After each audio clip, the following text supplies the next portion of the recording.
100 wins for Red Bull since their debut 18 years ago, 41 race wins for Verstappen, another dominant victory in Canada yesterday. Ferrari nailing a strategy. They started in P8 and P11 and they finished in P4 and P5. That's an improvement. That's an improvement. What the heck has happened in Canada? It was an amazing race. It was a beautiful, another lovely afternoon, we have to say. Dominant from Verstappen because he's been leading every lap of this race. He has been leading every lap of the past 3 races. And this is the first driver to do so since Sebastian Vettel in 2013. So it's a long time ago. Not even Lewis in his great Mercedes era could do something like that. Of course, Verstappen, it's courtesy also of his teammate Perez, was not performing at the same level. It's not performing. It's completely out of shape. Perez is the 3rd consecutive race that he just compromised his chances in qualifying due to mistakes, crashes. So he's been starting outside of the top 10 for the past 3 races, Perez, and this is giving Verstappen possibilities, to just be out in front and leading every lap at every Grand Prix. And it was the same in Canada, with the only difference that the gaps, they seems that they have closed a little bit. We don't know if it's true. I mean, if the upgrades that the other team have really closed the gaps, if the upgrades that Mercedes, Aston Martin, and Ferrari have brought, in this last couple of races, if they've really closed the gap, because we cannot be 100% sure if Max out in front was really pushing at the limit of the car. I would say no, not really, because at times you could see that when Verstappen really needed to push, he could open a gap. But still, comparing the gap at the end of the race from yesterday in Canada to Barcelona a couple of weeks ago, where Lewis Hamilton, who finished in P2, he ended like 38 seconds behind Verstappen at the checkered flag. And yesterday, Alonso, actually there were like 5 cars within 21 seconds at the checkered flag. And Alonso finished 9.5 seconds behind Max, and Lewis 14 seconds behind. And then Leclerc and Sainz finished respectively like 18 and 21 seconds at the checkered flag. So a big improvement by Ferrari. I mean, we're going to talk later because I'm excited that once in a while Ferrari nail a strategy. It's something that we are not used to say, because in the last many years Ferrari have had a really terrible reputation, when it's about strategy, and they earned some very funny memes about it. So great stuff from Ferrari, to convert a P8 and P11 at the start into P4 and P5, solid points. And what I appreciate the most, it's the fact that what I enjoyed the most about Ferrari, it's the fact that they could make the medium compound tire last in the first stint for about 40 laps, which is unbelievable, and they didn't lose so much ground. I mean, great stuff. We're going to talk about it later.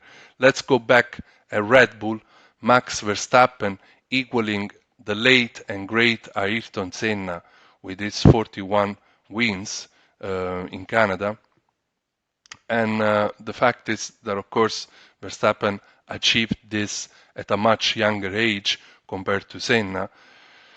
But we have to say that also, those were different times. Senna started his career in Grand Prix racing with Toleman in '84 when he was already 23, and Verstappen instead started at 17. It was in the car, in Toro Rosso in its first season in 2015. So it's completely different. We have over 20 races per season. And on the other hand, cars nowadays are much more reliable. And you can tell by the fact that Verstappen has finished in the points for the past 27 races, which of course, if you go and look at it, probably he would have he might have finished like first or second in these past 27 races. We will have to look at that statistic, but of course, the Red Bull is super reliable in the hands of the Dutchman, and it's just winning races. Considering that they have won their 100th race yesterday in Canada since their debut 18 years ago. So that means that in 18 years they already accomplished 100 race wins, and that puts them also fifth in the all-time list. For teams to exceed, this tally, this race win tally. So unbelievable stuff from Red Bull. At the start, Max was just out in front. He had a great getaway, so there was nobody really. Sorry, there was nobody really putting pressure, on him at the start. Lewis, on the other end, managed to jump Alonso, who was starting on the front row alongside Max. Of course, Nico Hülkenberg, who qualified second, received three-place grid penalty, 3 or 6, I don't remember, to be honest with you. So there was Alonso there out in front with Hamilton, but Lewis had a great getaway. So it was already, before even the first corner, Lewis was already out in front. But then Fernando, and that started, the greatest battle, I guess, from yesterday's race, because Lewis and Fernando, exchanging places.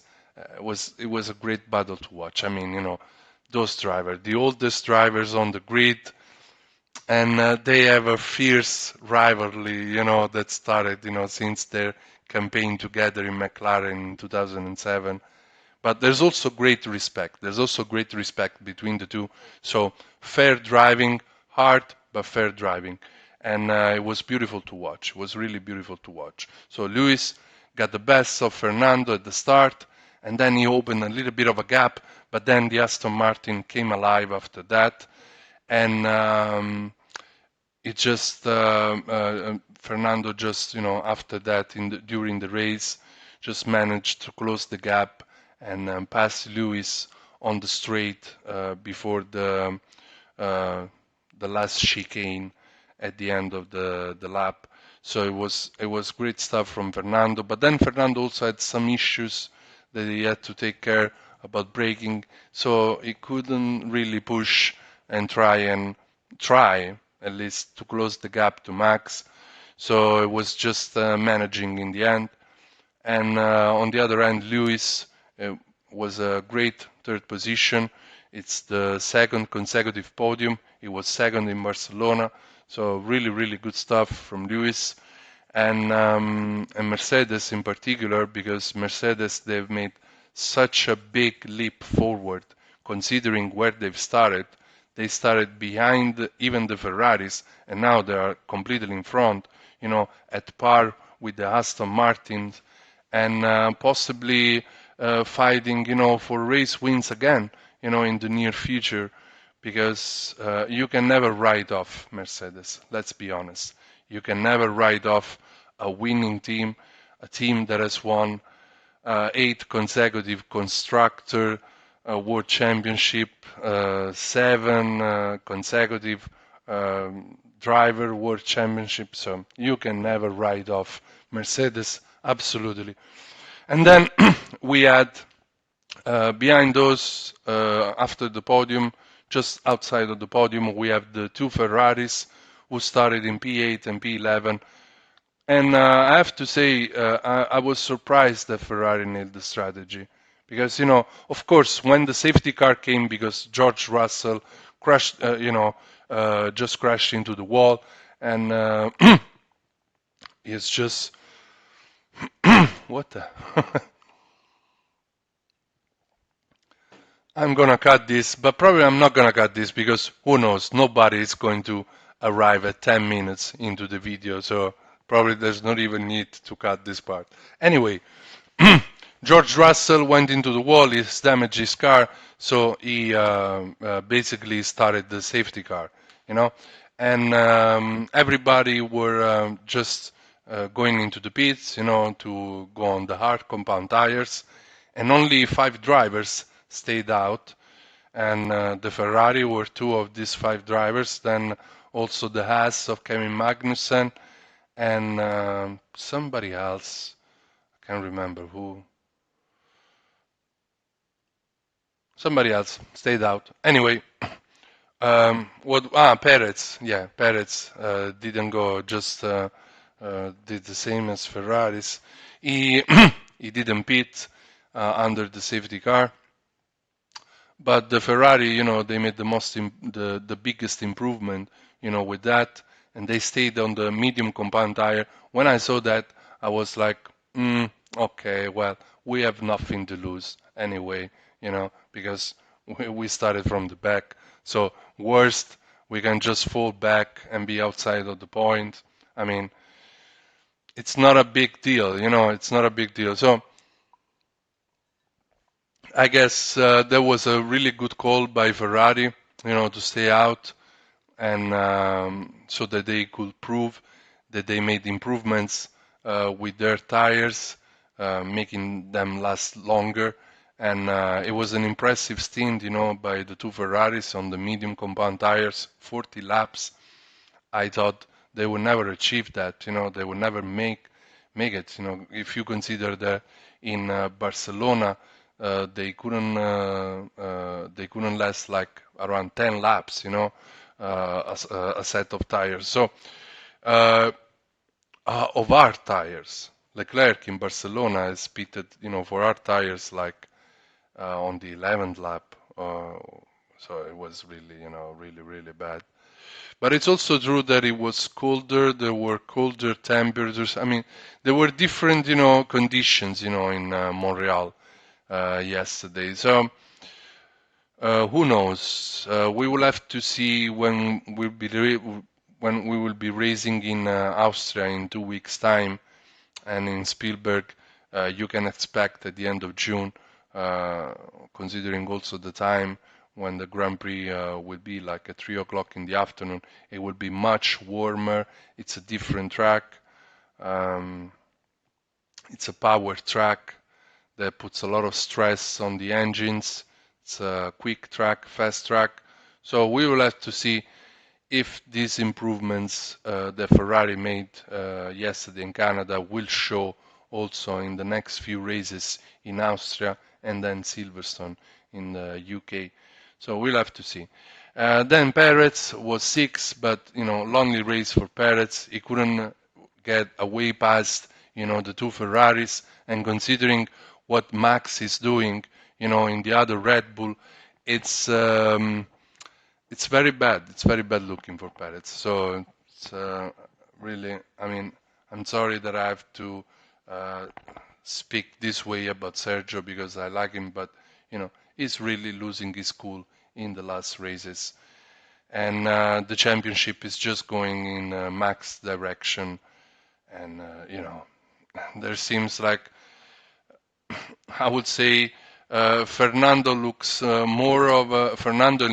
Lewis. They look more of a threat, if you want to say that, to Max than Sergio is at the moment. So it's really getting out of the picture. Then in P7 we had a great Alex Albon.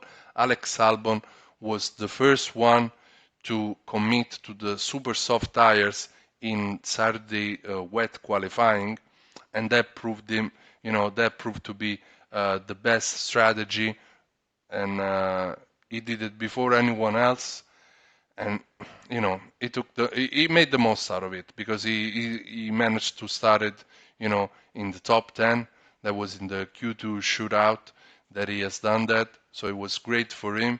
It was really great for him, and he has been voted also driver of the day. And I have to say that most often than not, I don't agree with the driver of the day, like kind of pole that they pull at the end of the race. But this time it was really earned, well deserved for Alex Albon. He's been pushing like a madman yesterday, so to finish in P7, it was a great achievement, really.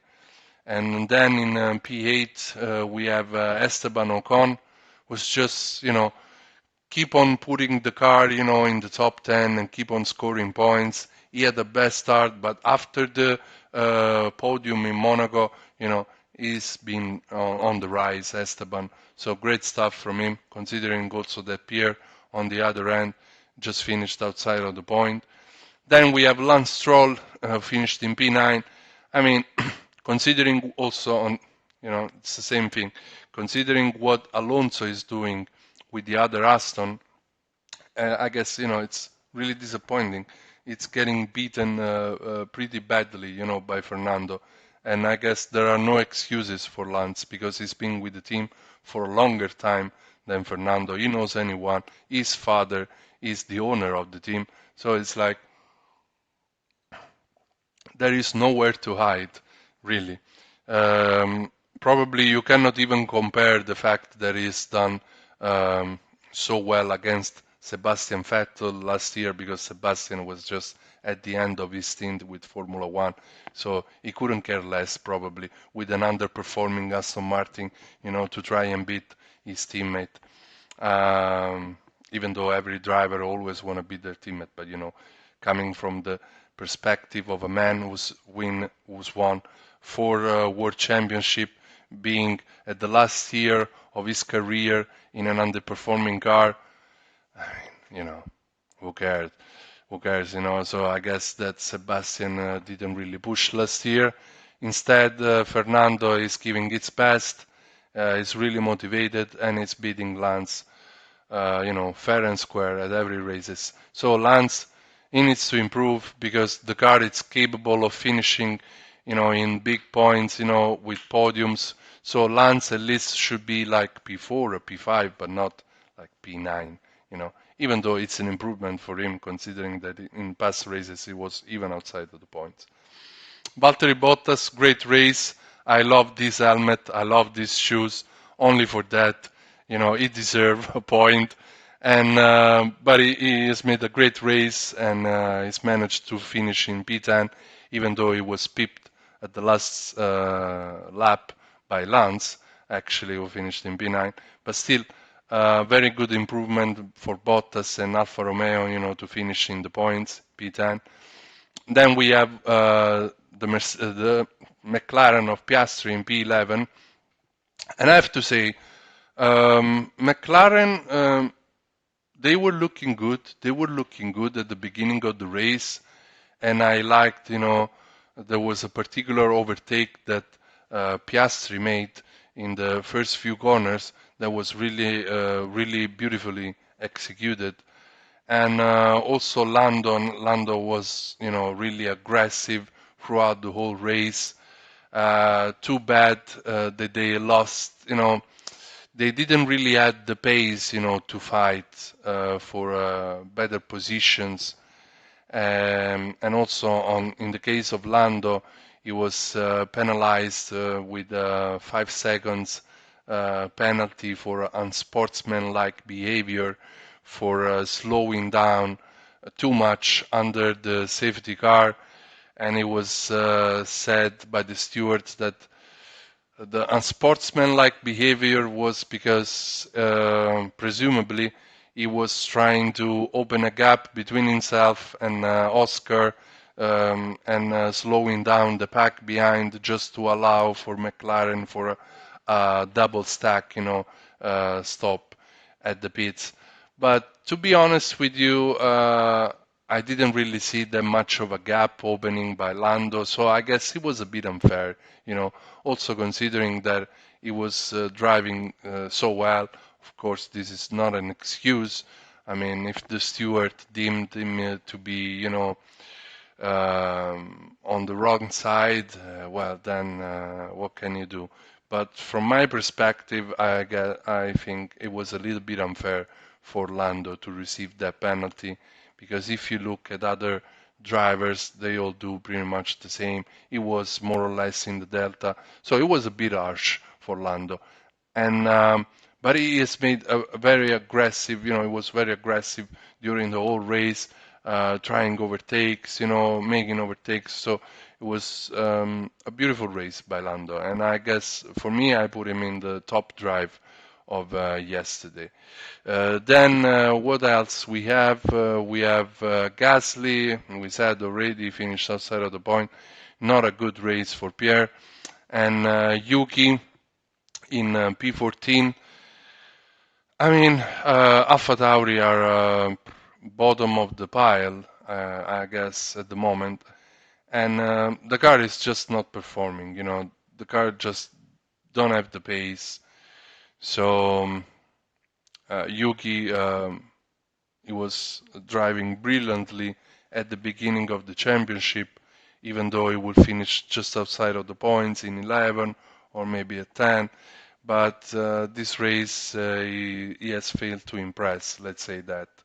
Then in P15 we have Nico Hulkenberg, was a great loser of this race because considering that he was supposed to start in P2, then of course he had the penalty, and then he misjudged the safety car period to change tire, so he's lost a lot of position. And on the other hand, on top of that, you put that Haas didn't have the pace during the race to fight with the other cars, and so in the end he has just finished P15. It's such a pity for this guy who's never managed to finish on a podium in his entire career. And judging by Saturday afternoon when he qualified in P2, which was an amazing result, and probably has best result ever, starting result. It was a pity. It was a pity to watch. I'm sorry for it. P16 for Guan Yu Zhou. Well, a race day to forget, I guess. And K-Mag in P17. Also, he was brave, to stay out under the safety car, not pitting, but the car just didn't have the pace, and then in the end, he's finished even behind his teammate in P17. P18 for Nick De Vries. I mean, Nick De Vries, he has made a lot of mistakes, especially fighting with the Alfa Romeo of Joe, and so it's just last of the pile because the other two drivers they just had DNF, George Russell and Logan Sargent. Russell was a bit unlucky, but also he's made the mistake, putting the car in the wall, so he's damaged the car. Then you have to say that this car is so strong because he could make it, to the pit and then change his tires, boo, and just go. But then and pretty much drive the greatest portion of the race. But then in the end, he had some brake failure, so he had to come in, and retire the car. Logan Sargent also retired the car, so it just finished that last. And so this is it. This is it for Canada. It was it was a very enjoyable race. Now, jokes aside, it was an enjoyable race. It was a great podium to watch, with those powerful figures, Verstappen, Alonso, Hamilton, and Newey also on the podium to celebrate for the team 100th victory. And who knows what other records this guy is going to break with such a reliable car, strong car. We have to say the Red Bull made a great job with this car, but also the driver is performing at its best, because in the hands of Sergio Perez, the other Red Bull, it's not. If you will take Max out of this championship, and the gap between Perez and Alonso, it's like 9 points. So that would be pretty open, you know. And Hamilton is just like 15 points behind, something like that. So it's like between P2, P3, and P4 in the standing, it's pretty close. But then just Max out in front. It's just open already an enormous gap in the championship. So I guess it's unreachable for anyone. Unreachable. And so I guess this is it. Gonna come up with some other videos about the statistics and this and that. Guys, if you like the content, please drop me a like, subscribe to the channel. It means a lot to me. And that's it. I'll see you at the next one. Bye.